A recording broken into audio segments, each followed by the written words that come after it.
Throughout my career as an analyst of sorts, I've been bombarded with the advice that the key to analyzing things is to explain why you felt the way you felt. And by bombarded, I mean that one Digivlog where he explains how to analyze things. I've watched that video well over 30 times. This advice sounds simple, eh? Well, it should be, but I just had to be special.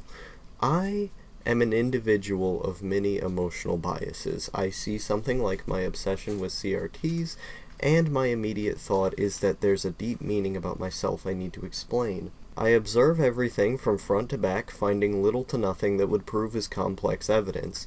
And when I don't find any evidence, I find myself drowning in massive tanks of self-doubt and being buried alive by my former friend self-esteem.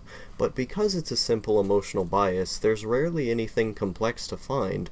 All I really needed to say was I grew up with it, therefore I associate it with comfort, and because I want to feel comfort and happiness, I seek out a familiar nostalgic item like a CRT. This isn't rocket science, Outlaw. I think part of where this desire to find complex reasoning stems from is just how much of a dramatic shift from my brain consuming analytical content was. It opened my eyes to so many ways of looking at the world that I was entirely oblivious to beforehand. That initial culture shock imprints a few expectations on you. It makes you want to be that impressive. It paints your image of analysis to be this eye-opening thing that's always super deep.